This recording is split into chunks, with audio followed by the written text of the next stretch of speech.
जी इस वक्त cipher case की समाअत ख़त्म हो चुकी है और आज काफ़ी इंटरेस्टिंग दलाल दिए गए हैं। सलमान सफदर साहब इस वक्त बाहर आ चुके हैं, इमरान खान की बहनें भी मौजूद हैं। सलमान सफदर साहब आज की समाअत के हवाले से बताइएगा, काफ़ी इंटरेस्टिंग समाअत हुई है।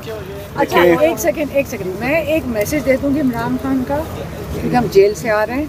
उन्होंने आज एक बात की, फिर सलमान साहब आज के केस के बारे में बता देंगे। आज जेल कोर्ट के अंदर अलकादर की हियरिंग हो रही थी और सलमान साहब को देखें कि पहले सलमान सफदर को उधर जाना पड़ता है, फिर उधर से भागे हुए इस केस के लिए आते हैं। उसको भी छोड़ कर आए, इन्होंने टाइम पे पहुंचना था 2 बजे, ये 2 बजे भाग कर आए हैं, लेकिन 3:30 बजे तक यहाँ पे भी समाअत नहीं शुरू हुई। तो ये जो केसेस के अंदर जो हमारे जो इमरान खान साहब के वकील इतनी मेहनत कर रहे हैं, तो हम ख्याल करते हैं कि जुडिशरी को भी थोड़ा सा ख्याल करना चाहिए। कोई और केस लगा होता तो हम समझ सकते हैं, हम खाली कोर्ट के अंदर हम भी भागे आए हैं, तो जब एक और केस लगा होता है तो थोड़ा सा ये ख्याल कर लें या उनको इन्फॉर्म कर दें, ताकि उधर से सलमान साहब को भागना ना पड़े अलकादर से और फिर साइफर पे पहुंचना पड़े। अच्छा, अब जो खान साहब का मैसेज है, सलमान साहब तो पहले आ गए थे। खान साहब ने एक बात की है अलकादर के बारे में।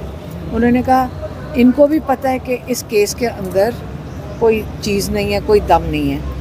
इन्होंने ये जो स्क्रिप्ट बनाई है वो ये बनाई है कि जब ये ख़त्म होएगा तो उसकी हांडी पक चुकी होगी और उसके ऊपर फिर इनको कैद कर देंगे, और कैद उस वक़्त अलकादर पे जाके करेंगे जिस वक़्त छुट्टियां शुरू हो जाएं, बेल भी ना हो सके, ताकि अगर 2-3 महीने ये वो इनको कैद में रखें।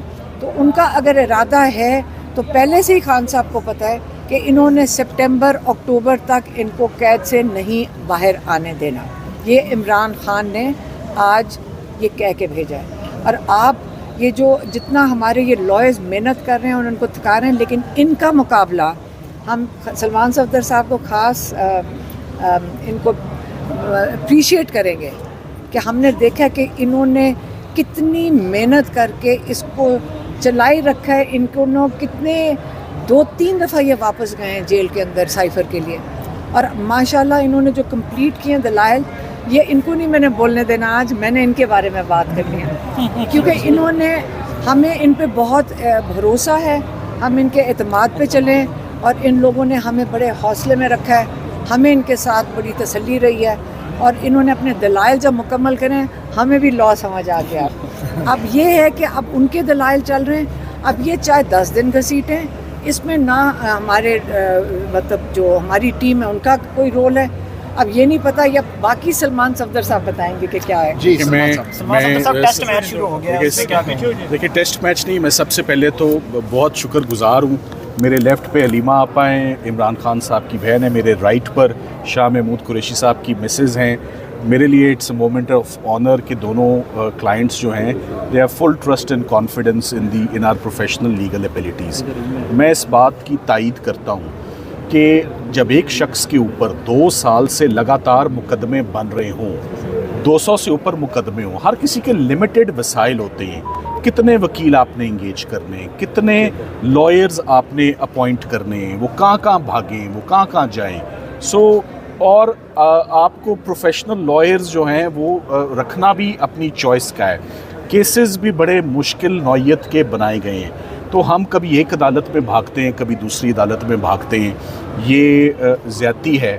हमें कोई स्पेशल, जैसे बाज़-औक़ात अदालतें तो बड़ी स्पेशल केसेस के लिए लग जाती थी। आप इस चीज़ को हम नहीं भूल सकते कि आपने अपने फॉरेन मिनिस्टर के ऊपर ये इल्ज़ाम लगाया हुआ है, आपने साइफर का संगीन इल्ज़ाम अपने फॉर्मर प्राइम मिनिस्टर पे लगाया हुआ है। ये इंटरनेशनली भी it brings a very bad name and creates a very bad impression.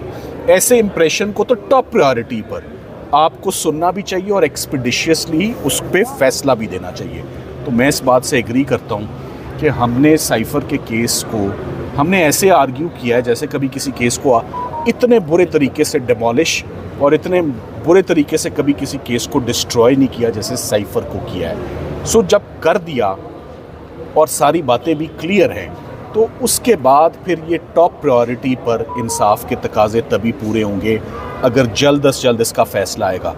चूँकि इमरान खान साहब ने आपको जो मैसेज भेजा है मैं एग्री करता हूँ कि इस हाथ दे उस हाथ ले, एक हाथ बरियत लो एक हाथ में सज़ा लो, ये अब नई थ्योरी है।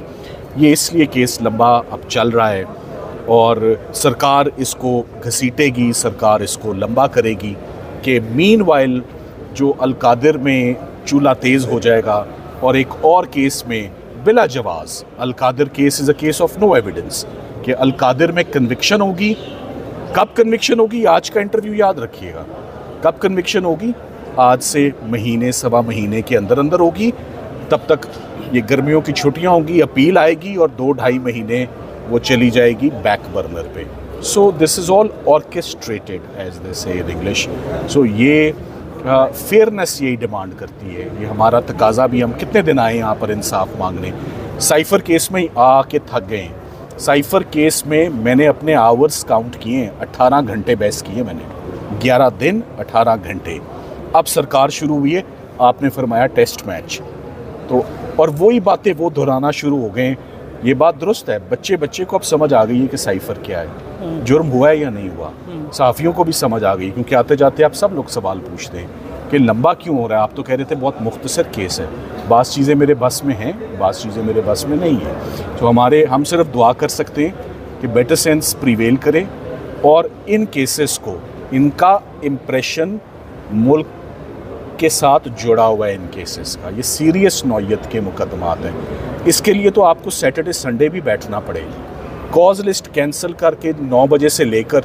सो हमारी रिक्वेस्ट है, चले इसी प्रोग्राम के ज़रिए चीफ जस्टिस साहब से रिक्वेस्ट है कि कोई एक दिन मुख्तस कर दें और साइफ़र का कांटा या फंसा दें हमारे गले में या निकाल दें, कोई एक काम तो हो जाए। सो हम ये उम्मीद करते हैं, ये मैंने ईद से पहले भी कहा था, मैंने तो ईद से पहले भी जुमला बोला था कि जो डिज़र्व करता है, स्टेटस को अच्छा नहीं है, किसी एक पार्टी को ज़रूर ईद से पहले, क्योंकि हमने ईद से पहले बहुत काम किया है। आज जज साहब ने खुद ही कहा बड़ी मेहनत की है, बड़ा केस सुनाया है, अब हमें अजभर याद है।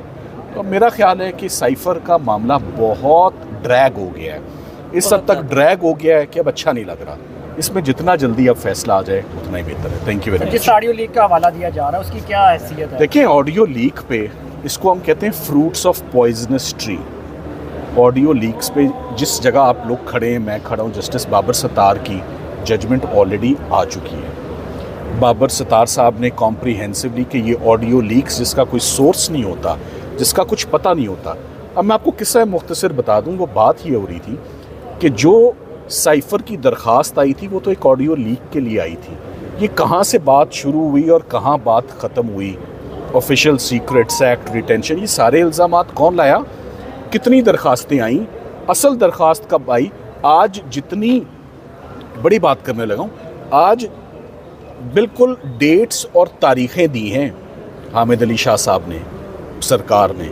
आज उन डेटों और तारीख़ों के अंदर से ही हमारी बरियत बन गई है। मैंने नोट कर लिया है कि उसमें क्या फ्लॉज हैं, जो जज साहिबान ने 3 दफ़ा उनसे रोक कर पूछा कि हमें ये बता दें आप। जो आज सबसे बड़ी बात जो एंड में आपने आखिरी 5 मिनट में सुनी, उन्होंने कहा ये जो 342 का बयान है, जो सबसे अहम आखिरी कार्रवाई होती है, ये कब हुई? उन्होंने कहा 30 को। उन्होंने कहा फैसला कब आया? उन्होंने कहा वो भी 30 को। उन्होंने कहा एक ही दिन में 2 काम हो गए। सो उन्होंने कहा कि एक दिन में इतने 2 बड़े काम हो गए, तो ये फैसला पकड़ाया कब गया? उन्होंने कहा 30 को। तो उन्होंने कहा 30 को ही एविडेंस रिकॉर्ड हुआ, 30 को ही बयान रिकॉर्ड हुए, 30 को ही फैसला लिखा गया और 30 को ही थमाया गया। अब उन्होंने कहा हमने ये चीज़ लिख ली है कि ये काम 30 को हुए। फैसला 30 को नहीं आया, फैसला 16 को आया है। उसके 16 दिन बाद का 30 से लेकर 16 तक कौन हिसाब देगा, ये फिर किसी और दिन के लिए बात करेंगे। Thank you.